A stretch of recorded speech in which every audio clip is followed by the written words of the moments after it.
మహాభారతంలో శ్రీకృష్ణుడే ఆశ్చర్యపోయిన ఏకైక వీరుడెవరో తెలుసా?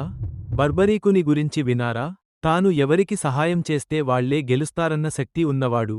మూడే బాణాలతో యుద్ధం ముగించగలడు. ఘటోత్కచుడు కుమారుడు. కావలసినప్పుడు బాణంతో చంపటం, కాపాడాల్సినప్పుడు బాణాన్ని తప్పించడం అతడి బాణశక్తి. బర్బరీకుడు ప్రతిజ్ఞ చేశాడు. ఎవరైతే బలహీనంగా ఉంటారో వాళ్లవైపు నేనుంటాను.